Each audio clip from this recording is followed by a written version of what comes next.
JPSC JSSC को मंतव्य देना सरकार के अधिकार के क्षेत्र में आता है, तो आप उनको ये मंतव्य दीजिए कि ज्यादा से ज्यादा जो परीक्षा ली जाए वो हमारी भाषाओं में ली जाए। उदाहरण के लिए मंगरी यार बुधनी ढेकिया कुटेले गेल हले, ढेकिया कुटते कुटते कानी मोनी उंगरिया कुटाए ले, ये दूसरे राज्यों के अभ्यर्थियों को समझ में नहीं आएगा। उनसे ये पूछा जाए कि घैला और पहला में अंतर क्या होता है, दूसरे राज्य के अभ्यर्थियों को ये समझ में नहीं आएगा।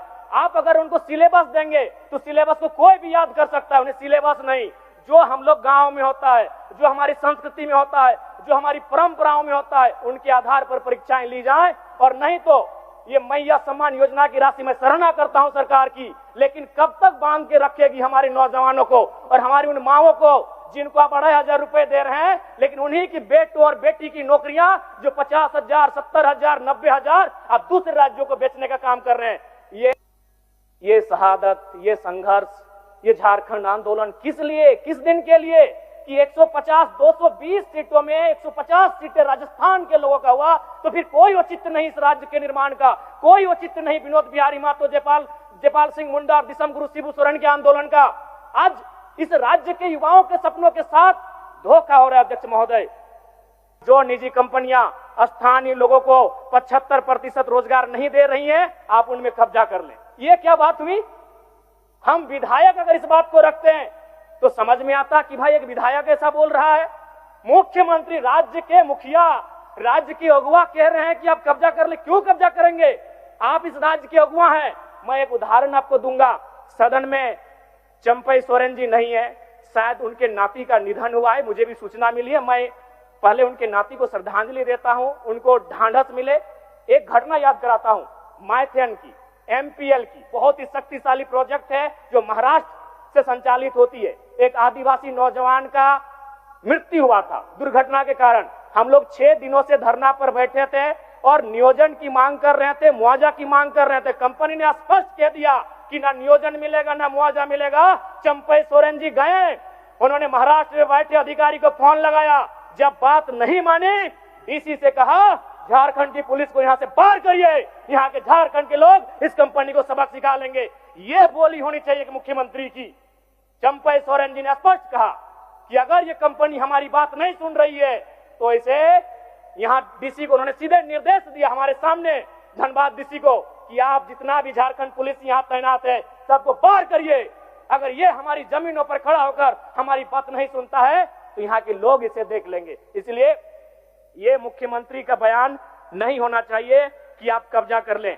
मुख्यमंत्री का बयान ये होना चाहिए अध्यक्ष महोदय, उनका नीति नियम बनाने का बयान होना चाहिए।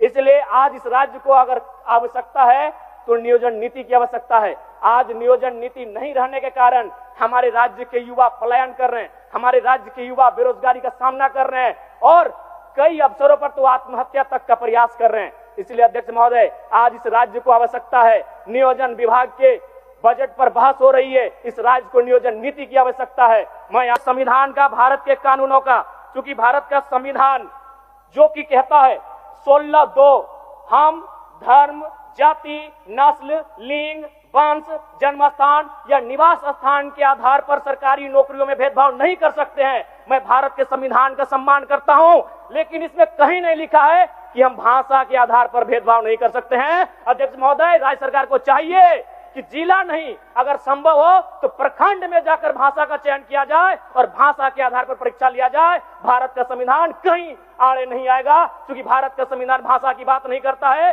भारत का संविधान धर्म, जाति, लिंग, नस्ल, जन्म स्थान और निवास स्थान की बात करता है। इसलिए अध्यक्ष महोदय, मैं सरकार को यह सुझाव देना चाहूंगा, अगर आपसे जिला स्तरीय नहीं हो पाता है तो आप प्रखंड में जाइए और वहां कौन सी भाषा बोली जाती है उस भाषा के आधार पर परीक्षा लीजिए। अपना वक्तव्य प्रारंभ करें। बहुत बहुत धन्यवाद मान्यवर।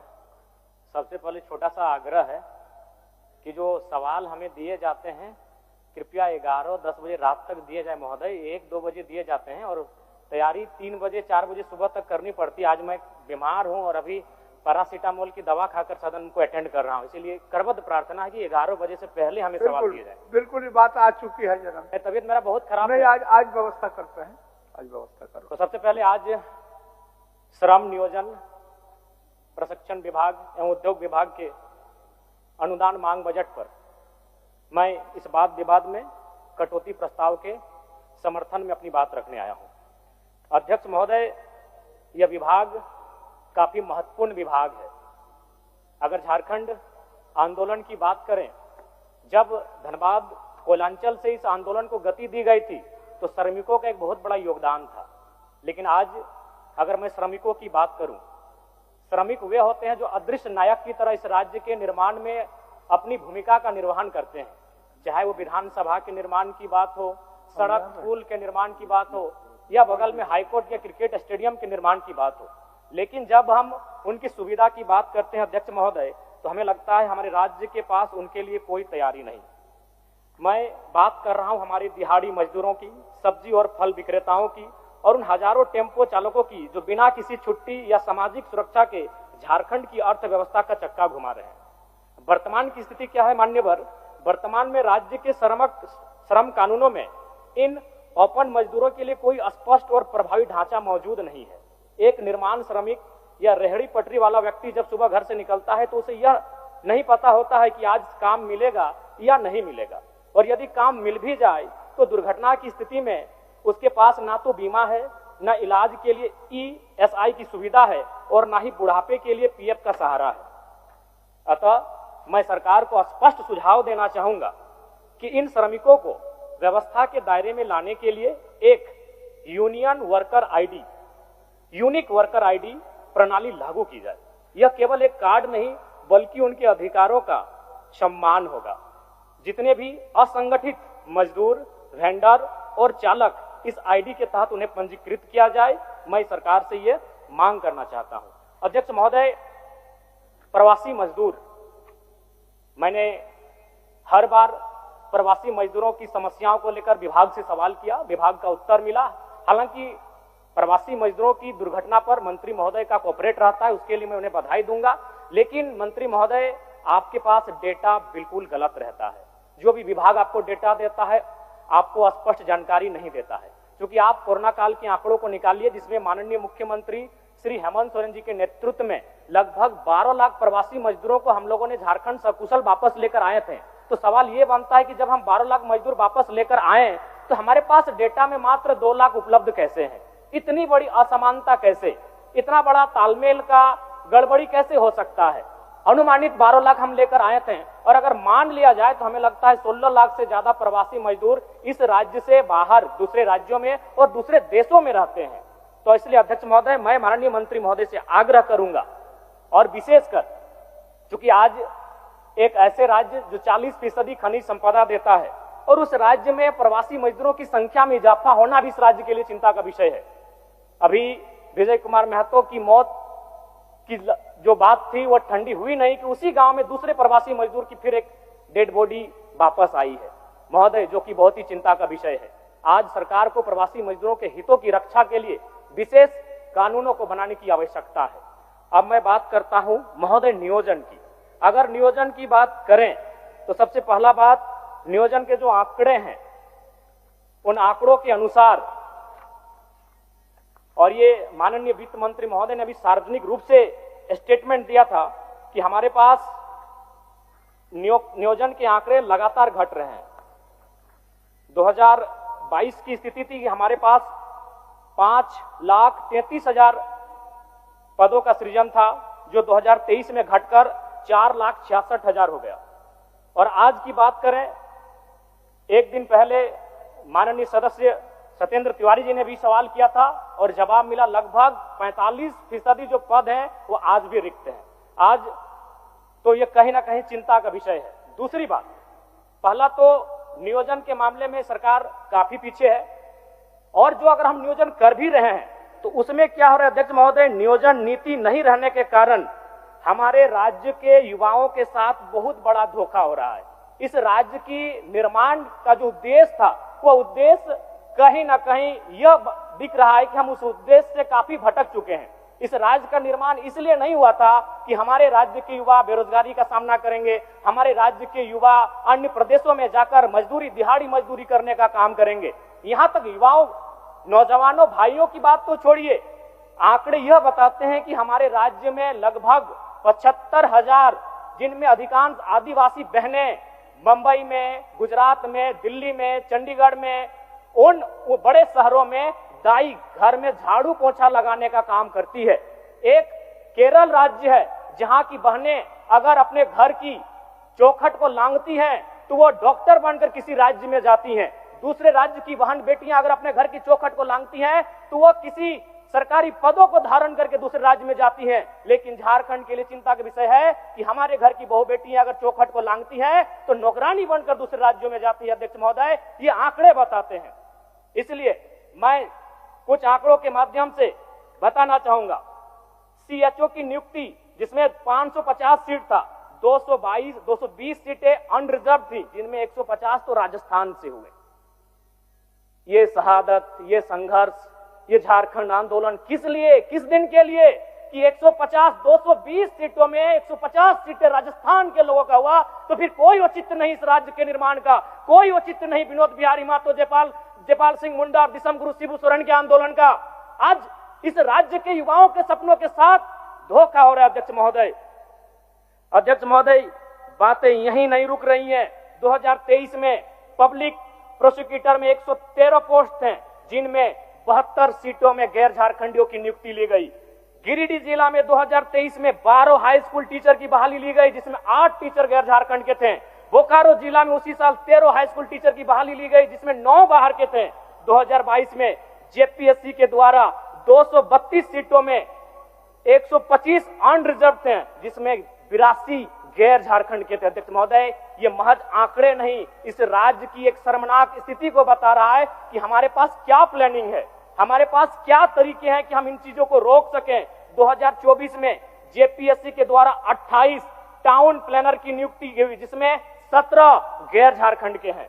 अध्यक्ष महोदय, ये बहुत ही चिंता का विषय है। यही नहीं, जेएसएससी के द्वारा 2023 में इलेक्ट्रॉनिक मैकेनिक्स के पद पर बहाली लिया गया, जिसमें 22 अनरिजर्व सीटों में 11 झारखंड से बाहर के थे।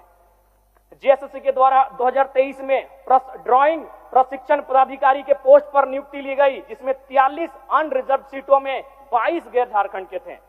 2023 में पुनः जेएसएससी के द्वारा फीटर की बहाली ली गई, जिसमें 91 अनरिजर्व सीटों में 24 गैर झारखंड के थे।